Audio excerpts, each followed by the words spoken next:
Vous êtes au bon endroit, l'info du soir sur la 3, bienvenue à vous. L'insoutenable calvaire des civils de Gaza, le 13e jour de l'offensive israélienne, fut particulièrement sanglant. Les chiffres donnent le vertige, au moins 100 morts et on ne compte plus les blessés. Ce dimanche fut la journée la plus meurtrière depuis le début de cette opération. Où aller, où fuir en plein blocus quand on vit coupé du monde? La communauté internationale cherche timidement des solutions à ce drame à huis clos. Mais pour le moment, c'est un échec. Ni le Hamas ni Israël ne sont prêts à faire taire les armes. Des civils pris au piège entre deux belligérants. Que faire? Que dit le droit international?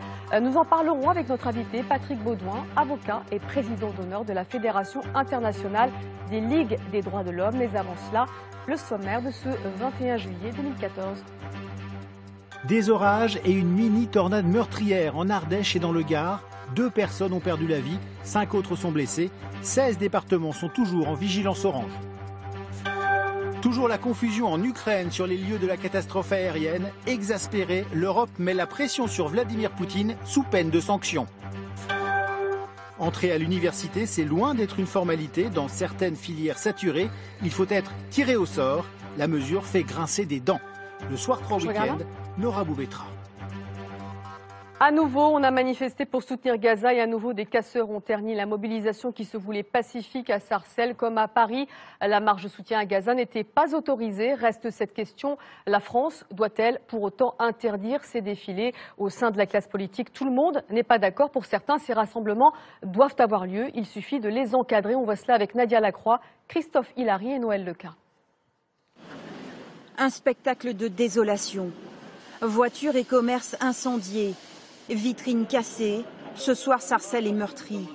Le rassemblement pro-palestinien interdit par les autorités a tourné à l'émeute urbaine. Les organisateurs ont tenté de disperser dans le calme les milliers de sympathisants réunis. Mais des groupes de jeunes armés auraient intentionnellement visé les positions CRS et même attaqué la synagogue de Sarcelles. C'est la première fois que je vois dans ma ville, qui est une ville qui est censée être le symbole du vivre ensemble, des affrontements d'une telle violence. On se croirait en Syrie là. On n'a jamais vu ça. On a toujours respecté toutes les communautés. Je suis aide-soignante. Je travaille avec des juifs. J'ai des patients. Ils sont pas tous comme ça. Je parle pas de tout le monde. Les sionistes, arrêtez. Laissez-les tranquilles. Il n'y a plus rien. Ils n'ont plus rien pour se battre. Hier, à Paris, les sympathisants voulaient eux aussi dénoncer la situation à Gaza. Mais le rassemblement a dégénéré en affrontement violent entre manifestants et forces de l'ordre. Une décision d'interdiction motivée par les incidents survenus la semaine dernière lors de manifestations similaires. La France ne laissera pas les esprits provocateurs alimenter je ne sais quel conflit entre les communautés. Une interdiction qui n'est pas partagée par l'ensemble de la classe politique, y compris l'opposition. La République, ce n'est pas d'interdire aux gens de s'exprimer, c'est d'encadrer les manifestations. Garges-les-Gonesse, ville voisine de Sarcelles, a elle aussi été touchée par ces incidents, mais sans gravité. Ce soir, 18 personnes ont été interpellées, 4 policiers blessés. Le calme est revenu à Sarcelles. 2 nouveaux rassemblements sont prévus mercredi et samedi prochain à Paris. Après les violences, le président de la République a lancé un appel à l'apaisement. François Hollande s'exprimait à l'Élysée lors d'une remise de décoration au couple Klarsfeld, le jour de la commémoration du 72e anniversaire de la rafle du Veldiv. On l'écoute.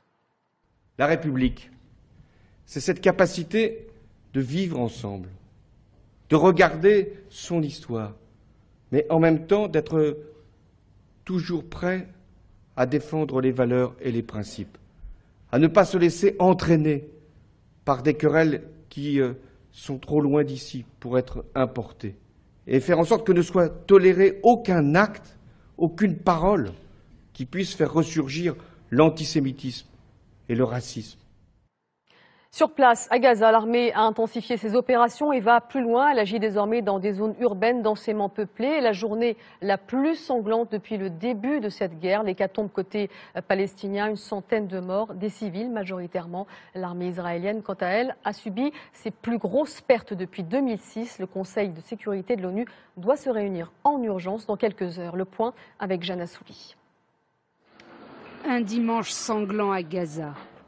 Des scènes de carnage et de chaos.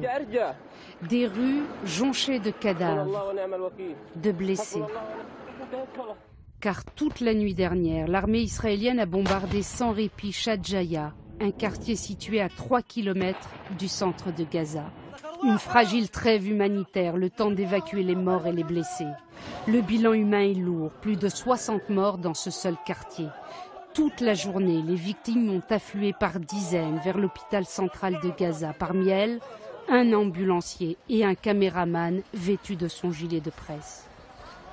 Les habitants ont fui leur quartier dévasté. Où est-ce qu'on va aller? Où qu'on aille, c'est pareil. On ne sait pas quoi faire. Journée noire aussi pour l'armée israélienne. Des affrontements entre son unité d'élite et les combattants du Hamas ont entraîné la mort de 13 soldats israéliens et fait plus de 40 blessés qui ont été évacués vers les hôpitaux de Tel Aviv et Jérusalem. Dimanche soir, un porte-parole des brigades Azadine el-Qassam, la branche armée du Hamas, a revendiqué la capture d'un soldat israélien lors de combats dans la bande de Gaza. Sur le front diplomatique, les efforts se poursuivent pour obtenir une trêve. John Kerry devrait se rendre prochainement au Caire. À Doha, Mahmoud Abbas tente de convaincre Khaled Meshal, le chef du Hamas en exil, d'accepter le cessez-le-feu proposé par l'Égypte. Une réunion d'urgence du Conseil de sécurité se tiendra dans les prochaines heures. Et depuis Jérusalem, nous rejoignons Charles Anderlin. Bonsoir, on vient de l'entendre. Le Hamas annonce la capture d'un soldat israélien. Est-ce que ça change la donne? Si c'est exact, certainement. Maintenant, j'ai posé la question à un officier des services du porte-parole de l'armée il y a quelques minutes à Jérusalem. Il m'a dit que l'armée israélienne accueillait cette information avec scepticisme, mais effectuait des vérifications. Mais voici ce que le Hamas diffuse sur les médias sociaux, une photo avec apparemment un prisonnier, le nom, Shaul Aaron, un numéro d'identification militaire. Cela ressemble franchement un peu à un montage. On saura si cette information est exacte, je suppose, au cours des prochaines heures. Et Charles, où en est-on en ce moment du cessez-le-feu?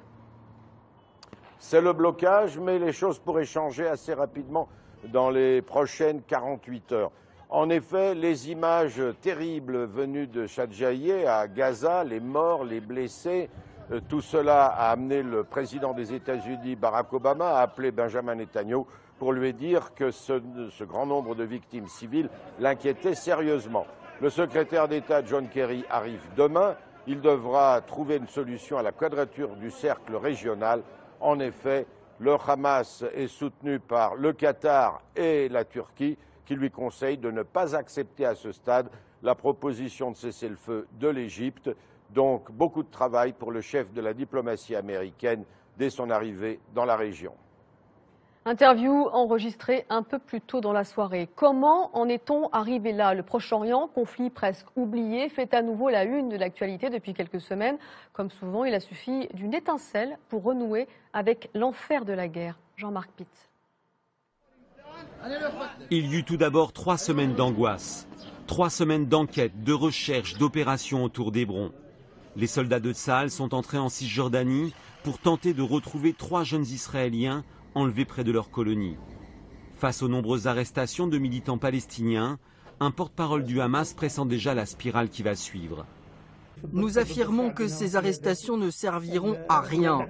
L'occupation israélienne sera responsable d'une éventuelle escalade. Ce sont finalement 3 cadavres que les militaires israéliens découvrent dans un champ. Les corps des 3 étudiants probablement abattus par leurs ravisseurs. On soupçonne très vite ces 2 hommes que l'on présente comme des membres du Hamas. Leurs maisons à Hébron sont détruites. Mais ils courent toujours. Sur les réseaux sociaux, de nombreux internautes, parmi lesquels des soldats, appellent à la vengeance. Elle sera aveugle et frappera un adolescent palestinien de 16 ans, retrouvé mort et brûlé dans un bois. Le Premier ministre israélien ne trouve pas d'excuse à cet acte. Je condamne sans équivoque le meurtre du jeune Palestinien à Jérusalem, perpétré il y a quelques jours. Cette condamnation ne suffira pas à enrayer le cercle vicieux de la colère.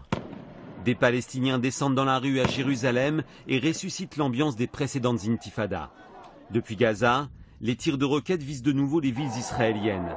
Le gouvernement Netanyahou lance l'opération Bordure absolue. Elle est censée protéger le sol israélien des tirs du Hamas, mais très vite, elle va plus loin. J'ai ordonné un élargissement significatif des opérations contre le Hamas et les autres organisations terroristes de Gaza. Le désengagement diplomatique américain, européen et arabe du conflit israélo-palestinien laisse le champ libre à une solution militaire. L'État hébreu s'emploie dès lors à décapiter les mouvements islamistes en éliminant physiquement leurs chefs présents à Gaza. Patrick Baudouin, bonsoir. Vous êtes président d'honneur de la FIDH, la Fédération internationale des ligues des droits de l'homme, mais aussi avocat spécialisé en droit international. Vous avez vu les images, les civils sont pris au piège. Israël respecte-t-il les règles du droit international ?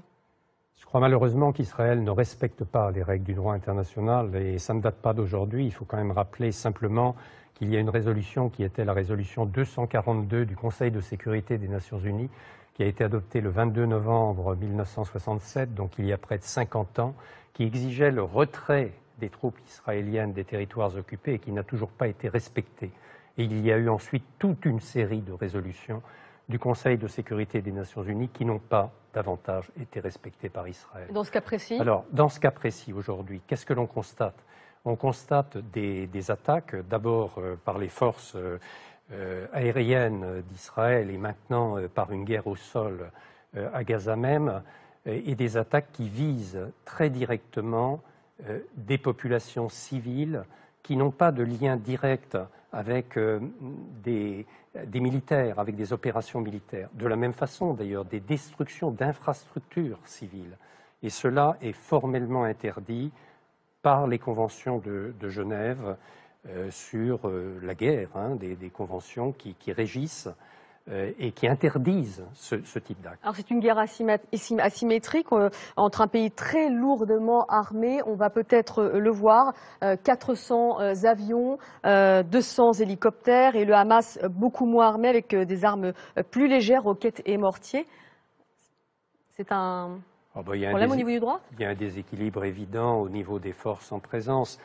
Il faut quand même rappeler que des deux côtés, il y a des violations des règles humanitaires et du droit. Car lorsque le Hamas tire avec des roquettes et en visant aussi de façon tout aussi indiscriminée des populations civiles israéliennes, il se rend coupable des mêmes actes. Mais ce qui est grave, c'est la disproportion entre les deux. On voit ces images absolument épouvantables aujourd'hui de la population gazaoui qui est encerclée, qui est dans l'impuissance totale. Donc il y a cette disproportion. Alors justement, or, il faut dire qu'Israël a une responsabilité toute particulière. C'est une puissance occupante. C'est un État avec des droits et des obligations d'un État qui ne respecte pas, donc encore une fois, les règles du droit international. Les ligues arabes, parlent de crimes de guerre.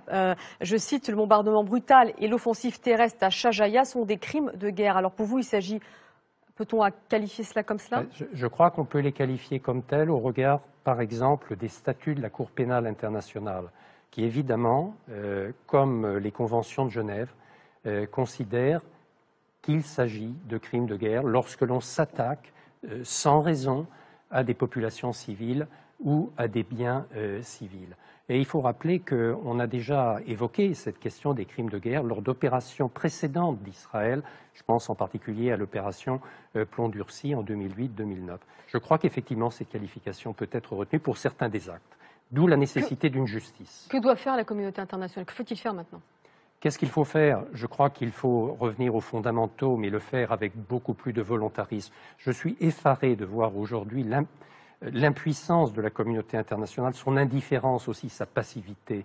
Ce sont des mesurettes, tout ce qui s'est passé jusqu'à présent. Il y a beaucoup trop de complaisance, je pense, pour l'État d'Israël au regard des responsabilités qui sont les siennes. Donc il faut lui rappeler qu'il doit y avoir un retrait des territoires occupés, que doit cesser la colonisation, que les Palestiniens doivent cesser d'être discriminés, d'être humiliés, car à quoi aboutit-on aujourd'hui ? On aboutit à maintenir ce climat de haine et je crois que malheureusement, le pire est à venir. On ira de conflit en conflit et ça ne sera pas la paix à l'arrivée, contrairement à ce que nous dit Israël. Merci Patrick Baudouin d'être passé sur le plateau du Soir 3. En Ukraine, situation toujours confuse, plus de 3 jours après la catastrophe. Dans l'est du pays, confusion autour des dépôts et des boîtes noires. L'enquête s'annonce compliquée. L'Europe hausse le ton et demande au maître du Kremlin d'user de son influence pour obtenir un accès libre et total au site sous peine de sanctions. Amélie Delora. Des wagons réfrigérés. Voilà où se trouve désormais une partie des corps des 298 victimes du vol MH17. Ce train est à l'arrêt à une quinzaine de kilomètres du lieu de l'accident. Et cet après-midi, les observateurs européens ont pu s'approcher des wagons sous bonne escorte des séparatistes pro-russes. On a vu des corps dans des sacs mortuaires. Certains sont ouverts, mais la plupart sont fermés. On nous a dit que c'était réfrigéré à l'intérieur. Et oui, on a constaté qu'il faisait froid, mais il y a beaucoup d'écoulements. On nous a dit qu'il y avait 196 corps, mais on n'a aucun moyen de vérifier d'où ils viennent. Ils vont rester là jusqu'à ce que les experts internationaux arrivent. Sur le site du crash, la situation est toujours aussi chaotique. Et les Ukrainiens accusent à nouveau les rebelles de dissimuler des preuves. Les terroristes sortent les corps et les débris de l'avion en utilisant de gros camions, rendant impossible un examen complet des restes de l'appareil. Aujourd'hui, les séparatistes ont affirmé détenir les 2 boîtes noires du Boeing de la Malaysia Airlines et diffusé pour le prouver ces images datées d'il y a 2 jours. Cet après-midi, Paris, Londres, Berlin, mais aussi Washington ont exigé du président russe qu'il contraigne les rebelles à laisser un accès libre et total à la zone de la catastrophe. Il est clair que la Russie soutient les séparatistes, ravitaille les séparatistes, les encourage et les forme. La Russie doit maintenant agir et exercer toute son influence. Et les proches des victimes, eux aussi, se tournent désormais vers Moscou. Je veux que mes enfants reviennent. Regardez-les, comme ils sont beaux.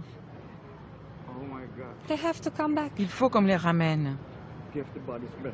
Monsieur Poutine, renvoyez mes enfants à la maison.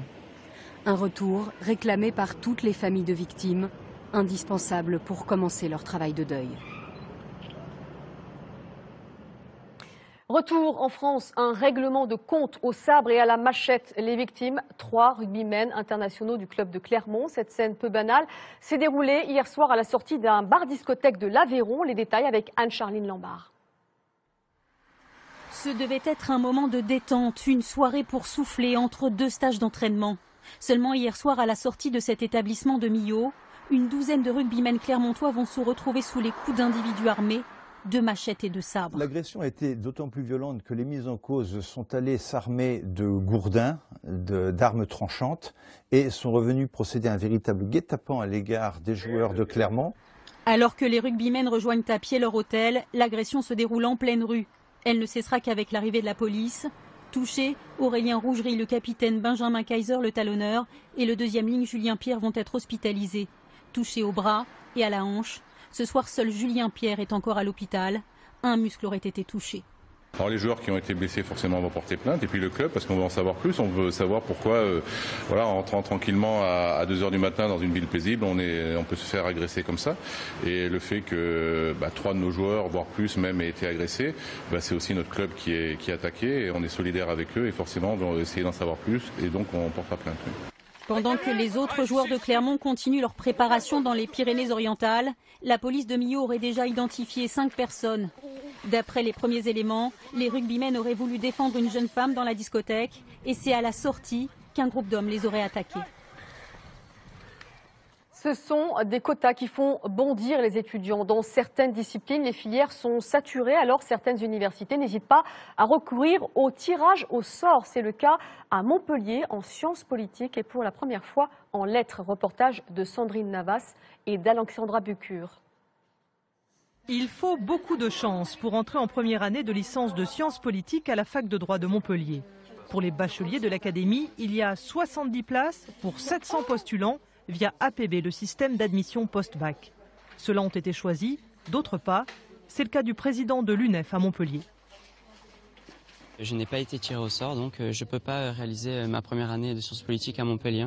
Je suis obligé d'avoir recours à d'autres universités pour faire une licence peut-être qui ne me plaît pas forcément. Le tirage au sort est la seule méthode de sélection autorisée à l'université pour contenir les effectifs. Il se fait par ordinateur. et ne satisfait ni les étudiants ni les présidents. Un programme d'ordinateur va tirer de façon aléatoire au sort un étudiant qui aura mis en premier vœu sciences politiques et qui sera de l'Académie de Montpellier. Il ne sera pas forcément le meilleur, le mieux préparé ou le plus motivé. Pour la première fois cette année, la fac de lettres a décidé de restreindre ses capacités d'accueil dans 6 filières. Les lycéens de l'Académie qui ont désigné l'université Paul Valéry en premier choix ont été pris en priorité. Pour les autres, le tirage au sort a opéré. S'il devait y avoir un autre système, ce serait lequel qui serait plus juste? De valoriser les notes plus que le tirage au sort. Les universités sont dans une grande difficulté financière et donc ne peuvent plus accueillir tout le monde. Tant qu'on pouvait accueillir tout le monde, on ne mettait pas de capacité d'accueil, le problème ne se voyait pas. Il existait, mais il ne se voyait pas. Maintenant, il se voit. La présidente de Montpellier 3 a des idées pour restreindre les effectifs sans tirage au sort. Il faudrait par exemple privilégier les parcours cohérents du bac à l'université ou limiter les redoublements en licence. Mais pour l'instant, aucun ministre n'a osé s'attaquer à ce chantier. À la dernière rentrée, vous le voyez, il y avait 1,5 million d'étudiants en France, soit près de 2 fois plus qu'au début des années 80. C'est ce qui explique le fait que certaines filières soient saturées. Actuellement, 19 universités françaises sont en déficit, soit 1 sur 4. Parlons maintenant des orages et de cette mini-tornade qui a coûté la vie à 2 personnes dans le sud de la Loire. En Ardèche, elle a dévasté un camping faisant un mort et 4 blessés. Le département était placé en vigilance orange. Sur place, Sophie Vazeki et Hugo Chaplon. Image d'apocalypse. Voiture littéralement écrasée. Arbre déraciné. Ce touriste néerlandais n'en revient toujours pas. Quand l'arbre s'est abattu sur sa caravane, son épouse était sous le haut vent. Elle est saine et sauve. C'est un miracle. Oui.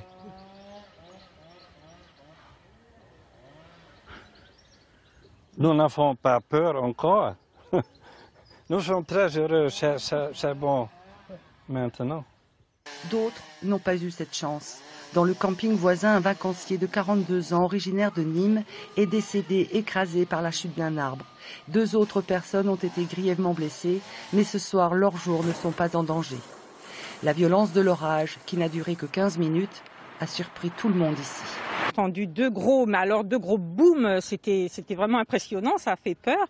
Et puis après la pluie, il y a eu du vent, beaucoup de vent. L'évacuation des campeurs s'est poursuivie en début de soirée. Certains étaient encore très choqués. Vous savez où vous allez là? On suit le convoi. On ne sait pas, on est perdu là. On a tout perdu. De leur côté, les secours, une centaine de pompiers, se sont concentrés sur la sécurisation du site. Ce soir, les communes voisines du camping sont mobilisées, comme ici à Bourg-Saint-Andéol, pour accueillir les 300 vacanciers sinistrés.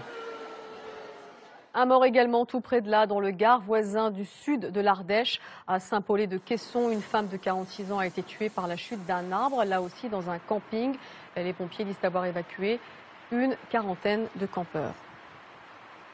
Et puis sachez que 16 départements sont encore en vigilance orange dans le nord-est et en Rhône-Alpes. Météo France attend de fortes précipitations, parfois orageuses. L'alerte est en vigueur jusqu'à demain, 16h.